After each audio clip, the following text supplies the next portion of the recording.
Just to give some context, I'm currently in the UK, and the town where I live in is known for its drug scene, but doesn't have a violent crime problem to speak of. I think that's why I found what happened so shocking, because I lived in London before, and while some messed up stuff did happen to me there, it was nowhere near the level of what happened to me earlier this year. My partner and I live together in our flat, which is in a relatively busy residential area. I work from home, however, and he's out of the flat quite a lot, so I guess it might look to an outside observer like I live alone. Our flat complex was once an old factory, and we have these huge industrial windows, so people walking on the street have a pretty clear view of our dining room, which is where I work during the day. It all started in July of this year. I'm ashamed to say that I can be a major rubbernecker, and a lot of drama occurs on the road outside of our flat, so I look out of the windows often during my workday for some light entertainment. The best was a 2-hour breakup I got to watch unfold in the car just below our window, but that's besides the point. One day, I got up to make myself a cup of tea, looked out of the kitchen window, and saw this guy just staring at me. I was struck by how intense it was and how he didn't look away, even when it was obvious that I was looking back at him. I felt creeped out by it, and I tried not to let it bother me. We have a lot of drug addicts and other weird characters that hang out around here, so it didn't seem like such a big deal. I went back to work, and by the time I'd sat down at the table, he was gone. About a week later, my partner had gone to visit his dad for the weekend, so I was excited to hunker down and catch up on some of my favorite shows alone. After about 30 minutes, the buzzer to the flat went. The buzzer is so loud and it scared the heck out of me. I was lucky my popcorn didn't go flying out of my hands. Now, our flat complex has this big porch where teenagers and addicts love to hang out because it provides shelter from the rain, and about 4 people can sit down inside of it. Sometimes people lean up on the buzzers by accident when they're hanging out in the porch, so I assumed that was what happened. After a few seconds, however, the buzzer went again, and again, and again. Someone was pressing it in this rhythmic pattern.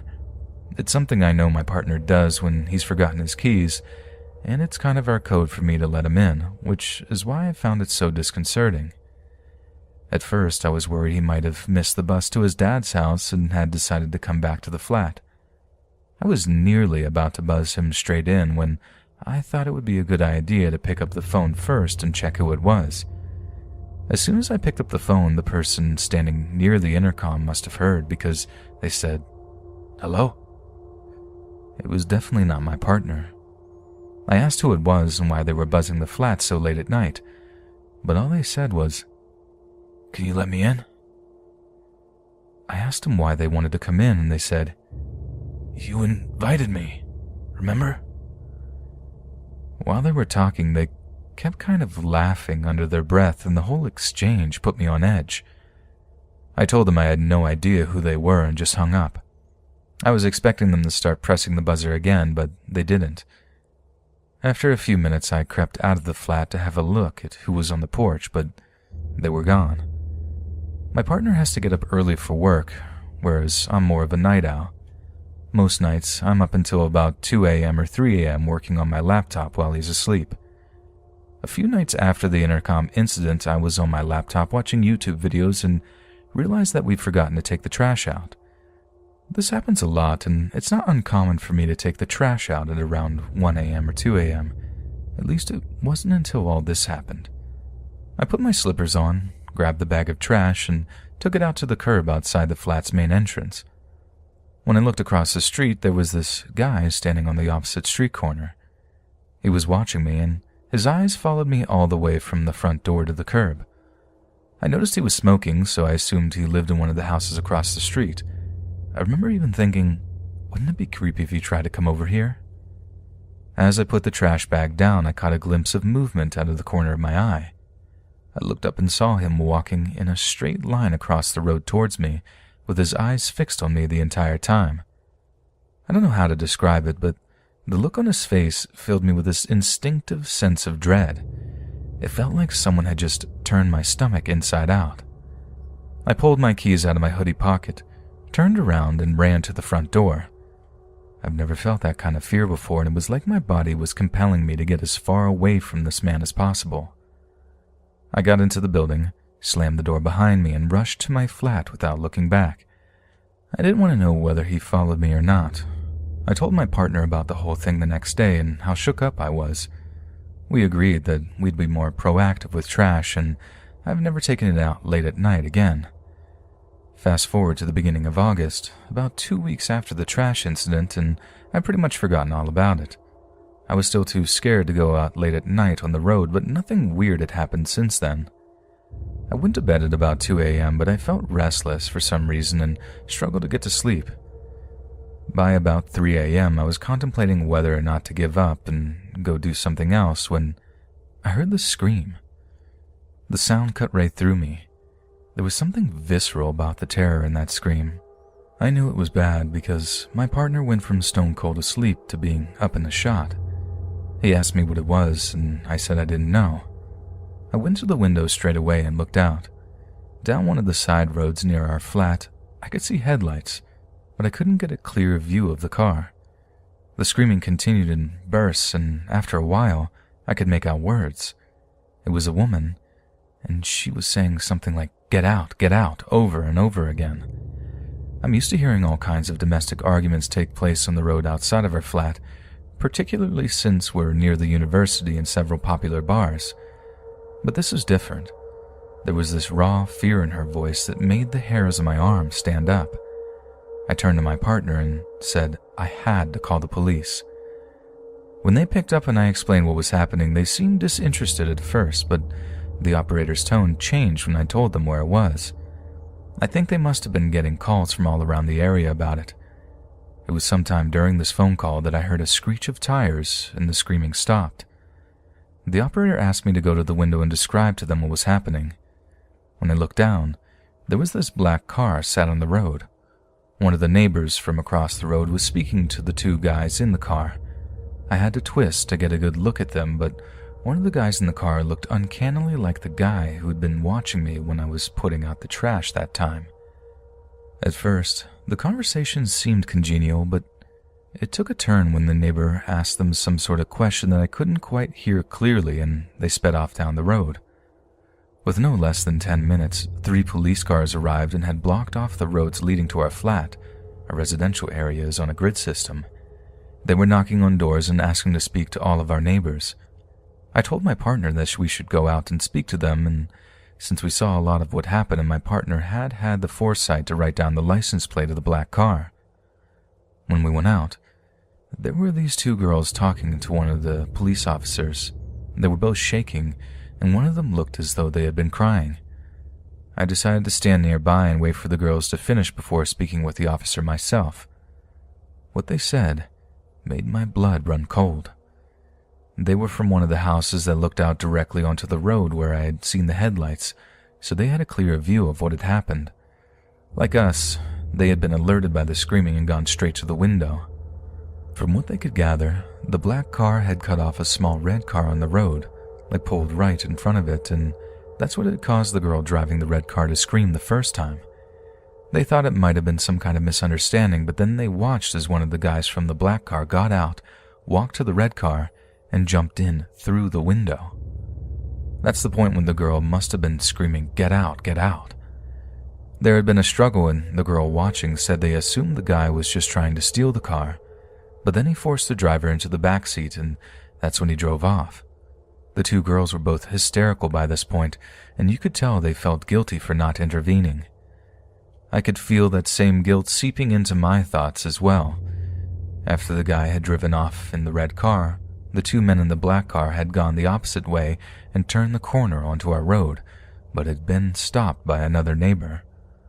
Although this neighbor had been alerted by the screaming, he hadn't actually witnessed what happened, so he had stopped the black car to ask the guy what was going on without knowing they were involved, and that was the exchange we saw. When the guys started acting suspicious, he asked them if they would wait for the police to arrive, and that's the point when they took off. It wasn't until we got back to the flat that I started to put 2 and 2 together. I have a small red car, just like the one that the girls had described, and I normally come back at night on that day of the week since it's the day I go to visit my parents. I had only come back early on this particular occasion because I needed to let a plumber in to do some work on the flat. What if they had been waiting for me, and they had gotten the wrong car? Over the next few days, I contacted the police several times and checked the local news, but I never heard anything about the girl who was kidnapped. I still have no idea what happened to her, and all I know is that they found her car abandoned somewhere not far from where she was taken, but she wasn't in it. It still gives me chills just thinking about it. I was one of those kids you see walking around zoos or amusement parks wearing a leash. Those were already a thing 20 plus years ago, but less common, and were initially only tied around the wrist. In my case, it was a necessity.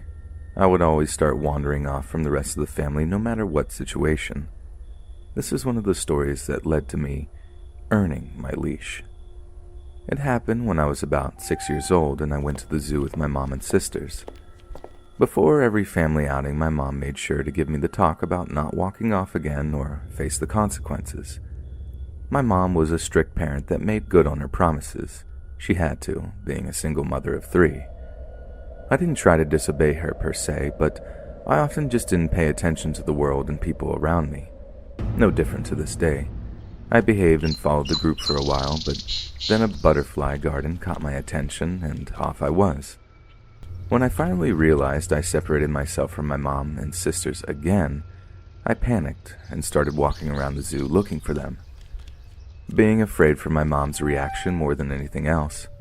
After a while, I somehow got it in my head that if I could just walk out, find our car, and wait there, my family would eventually find me. So I did.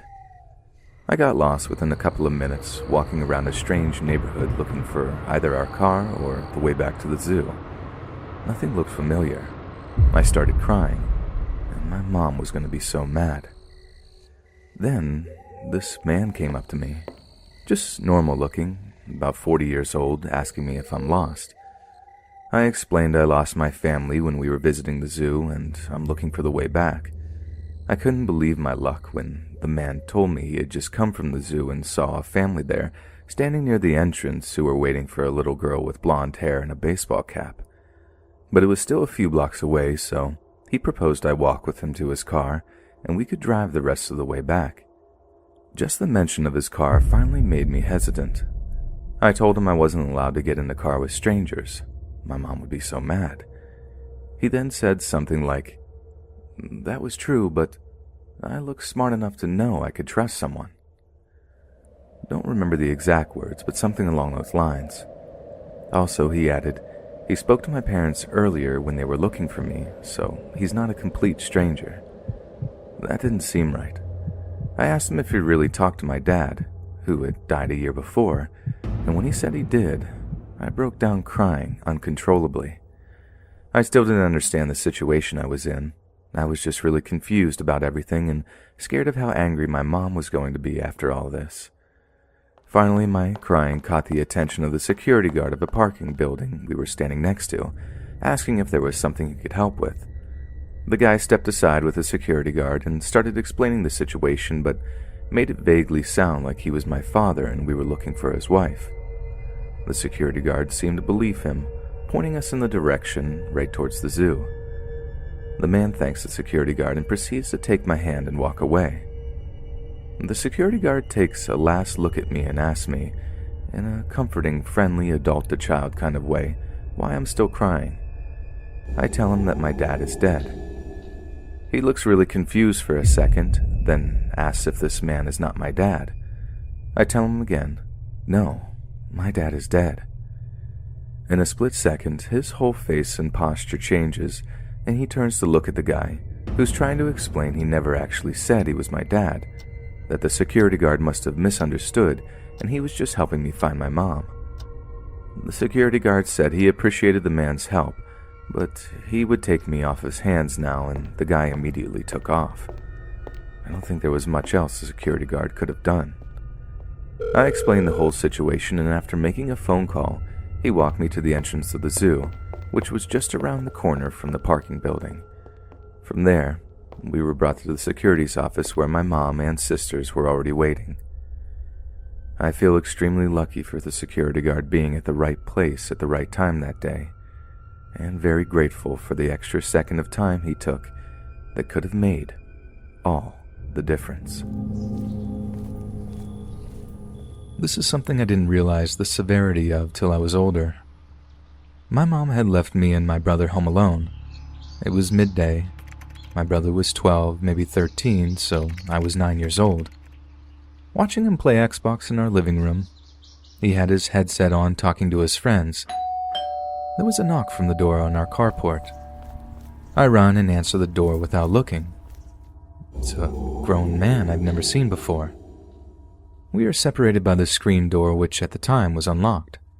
He asks, "Are your parents home?" Horror washes over me. First of all, he's knocking from the carport, which is strange in and of itself. A stranger would knock on our front door, right? And our carport is empty. We only had one car and my mother had taken it. This man knows that my parents aren't home. I'm afraid. I don't know why, but I am scared. Immediately, my brother in the other room comes to mind. I've never had a father figure. My brother has always been the one who has made me feel safe. The strongest person in the whole world. Someone who could protect me in any situation. How most people would regard their father, I think. I feel as though I can barely speak. Wide-eyed, I manage to stutter out, "No, but, big brother here." Without even a moment's pause, this man reaches for the screen door and starts to open it. Like an act of God, divine intervention, an arm reaches out from behind me over my shoulder and grabs the door. My brother pushes past me, holding the door, forcing the man back with his presence, out into the carport, and closes the door behind him. The man tells my brother he was looking to buy some old swing set that was in our front yard at the time. My brother comes back in without saying anything to me, puts on his headset and continues playing. I sit down as well and continue watching him. I don't believe we ever told our mom. Luckily, I never encountered this person again, and it pretty much fades from my memory. But as I got older, it became one of the scariest things that ever happened to me.